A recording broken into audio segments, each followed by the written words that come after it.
Hello. मैं sir आरजू भौमिक, और जैसा कि आप सभी को पता है, मैं एक नीट ड्रॉपर स्टूडेंट हूँ 2026 के लिए। और अभी तो मेरा सिलेबस 1/4 कंप्लीट हो चुका है। फिज़िक्स के लिए मैं बोल रहा हूँ। और केमिस्ट्री में फिज़िकल पूरा हो गया है। और फिज़िकल के बाद क्या होता है, मतलब केमिकल बॉन्डिंग और पीरियोडिक टेबल, हाँ ये भी हो जा मैंने मतलब हो गया है। और उसके बाद मैं ऑर्गेनिक चालू किया हूँ। इसी बीच में मेरा एक टेस्ट था, आज ही एक टेस्ट था एक्चुअली। PW का नहीं है, ये आकाश का FT3 आई गेस था, जो इसमें सिलेबस रहा था केमिकल बॉन्डिंग एंड फिजिक्स में था रोटेशन तक। और बायोलॉजी के बायोलॉजिकल क्लासिफिकेशन एंड जूलॉजी के था तो सर्कुलेशन एंड ब्रीदिंग, ये वाला चैप्टर। तो एग्ज़ाम कैसा रहा था, मतलब मैं अगर पूरा का पूरा एक शॉर्ट रिव्यू दूँ तो मैं कहूँगा कि बहुत ज़्यादा कुछ हार्ड नहीं था, बहुत ज़्यादा कुछ इजी भी नहीं था, मॉडरेट टू मॉडरेट ही मैं कहूँगा। मतलब कुछ कुछ ट्रिकी क्वेश्चंस था फिज़िक्स में। मतलब फिर अगर आप सलीम सर से पढ़े हुए हो और या फिर इमर से भी पढ़ाते हैं तो कुछ कुछ क्वेश्चन मैं पिछले साल आकाश में था, तो मेरे को पता है कि वहाँ का टीचिंग कैसा होता है। वैसे किसी को डिफेम नहीं करना चाहता, पर वहाँ पर टीचिंग मेरे को बहुत ज़्यादा कुछ अच्छा खासा नहीं लगा। तो उसी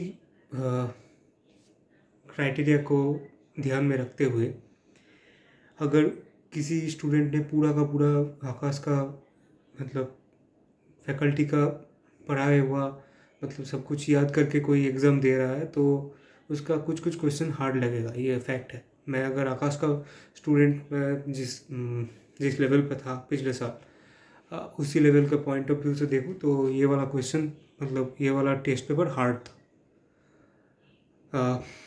बात करूँ फिज़िक्स के छोड़कर केमिस्ट्री को लेकर, मतलब केमिकल बॉन्डिंग एक ऐसा चैप्टर है कि आपको पढ़ना पड़ेगा, बहुत ज़्यादा कुछ पढ़ना पड़ेगा।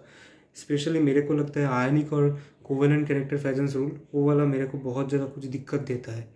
अगर आपको कोई अच्छा वीडियो सजेशन है तो आप ये कमेंट सेक्शन में दे सकते हैं, क्योंकि मेरा उसमें ही 2-3 क्वेश्चन गलत हो गया है और मेरा केमिस्ट्री में बहुत ज़्यादा मतलब मार्क्स घट गया। केमिस्ट्री में क्वेश्चन घुमाया गया था, मतलब केमिकल बॉन्डिंग से पिछले साल जैसा आता था कि एक स्ट्रक्चर दिया गया है, सॉरी एक मॉलिक्यूल दिया गया है, उसका शेप और हाइब्रिडाइजेशन पूछ रहा है, ऐसा कुछ क्वेश्चन नहीं था। मतलब घुसा घुसा के क्वेश्चन किया गया है। मतलब एक ऐसा क्वेश्चन मेरे को अभी याद है कि which of the following between among these molecules, which of the following is not planar molecule. तो उसमें था H2O था, BF3 था, C2H4 था, और आई गेस SF4 था। तो आपको देखना पड़ेगा, H2O में भी ये टेट्राहेड्रल मॉलिक्यूल है, आपको पता है तो। लेकिन एज वहाँ पर एक 2 लोन पेयर है और lone pair bond pair repulsion होता है उसी की वजह से। और ये भी है कि 3 एटम है मतलब H2O में, तो वो एक प्लानर शेप दे देता है। दो ये बेंट होगा, लेकिन ये प्लानर शेप भी बोल सकते हैं। sp2 तो नहीं होगा क्यों, लेकिन एक प्लानर शेप दे देता है। SF4 होगा इसका आंसर, क्योंकि sp3d है और C100 मॉडल है, तो इसमें कोई प्लानर मॉलिक्यूल नहीं है।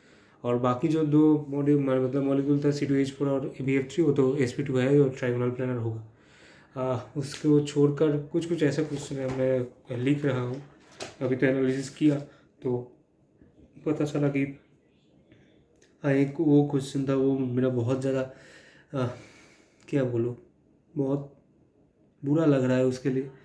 बॉन्ड लेंथ का ऑर्डर था carbon carbon, then carbon oxygen, then मैं कर गया था ऑक्सीजन एंड हाइड्रोजन, और देन CH। लेकिन एक्चुअल बॉन्ड ऑर्डर होगा CC, मतलब बॉन्ड लेंथ होगा carbon carbon, carbon oxygen, carbon hydrogen, then oxygen hydrogen, last में बहुत छोटा होगा ऑक्सीजन हाइड्रोजन। ये मेरा को मतलब ध्यान में नहीं रखा था मैं। और एक क्वेश्चन था हाइड्रोजन मॉलिक्यूल और HCl, उसके बीच में किसका बॉन्ड एनर्जी ज़्यादा होगा। ये थियोरेटिकल क्वेश्चन है, और मेरा उसी मोमेंट पे मेरे को लगा कि HCl ज़्यादा होगा, तो वो गलत करके आ गया था। बाकी जो मैं बोला 3 क्वेश्चन ऐसा था कि आयनिक और कोवेलेंट ऑर्डर दे के पूछा गया था, और मैं तीनों में ही हक दिया। ये मेरे को थोड़ा सुधारना पड़ेगा, क्योंकि अभी तो PW में नहीं हुआ है ये टॉपिक। मेरे को कुछ कुछ ऐसा दिक्कत हो रहा है ये वाला। आप भी अगर करे हो तो अच्छा वीडियो है तो किसी के पास, तो आप वीडियो के कमेंट सेक्शन में ज़रूर दे देना, तो इससे क्या होगा, मेरा भी अच्छा होगा। और फिर अच्छा, सब्जेक्ट वाइज मैं बोल रहा था, बायोलॉजी में कुछ कुछ क्वेश्चंस, जूलॉजी में और बॉटनी में भी, जैसे कि स्पोरेंजियोस्पोर, एक से ज़्यादा मतलब स्पोरेंजियोस्पोर जाइगोमाइसीटीज में स्पोरेंजियोस्पोर जो होता है वो मूवेबल होता है, मतलब मोटाइल होता है या फिर नॉन मोटाइल, ये वाला मेरे को एनसीईआरटी में नहीं दिखा। ऐसा ही कुछ 3-4 क्वेश्चन बॉटनी में भी था, जूलॉजी में भी 3-4 क्वेश्चन था जो बाहर से भी दिया गया था। इसके लिए मेरा मार्क्स आया 315 बायोलॉजी में। टोटल मेरा मार्क्स हुआ है 625, अगर आप देख सकते हो तो यहाँ पर देख सकते हो आप 625। और फिज़िक्स में आया था 160, केमिस्ट्री में 150, जो मेरा बहुत ज़्यादा घटिया गया है। अभी तो पूरा चैप्टर PW में नहीं हुआ है, और मैं आकाश का मॉड्यूल से ही पढ़ के ये को मतलब टेस्ट दिया, और पढ़ना पड़ेगा। केमिकल बॉन्डिंग आयनिक कैरेक्टर भी ज़्यादा से ज़्यादा, आयनिक और कोवेलेंट कैरेक्टर, फेरेंस रूल, वो वाला मेरे को उसमें दिक्कत है, तो पढ़ना पड़ेगा। और वो छोड़कर बायोलॉजी में आप देख सकते हो 315 आया है, और ओवरऑल मेरा मार्क्स आया 625, अगर आप देख सकते हो। और हाँ, ऐसे ही कुछ गया है पेपर। इजी तो मैं नहीं बोलूँगा। अगर मेरे को बोलना होगा कि इसका कट ऑफ कैसा होगा, तो 610 या फिर 600 से ऊपर अगर है। स्पेशली फिज़िक्स में कुछ कुछ क्वेश्चन दिक्कत देने वाला था।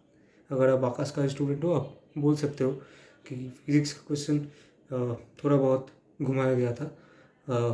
आप कमेंट सेक्शन में अपना स्कोर कमेंट करना, और हाँ, do your best and everything upon himself.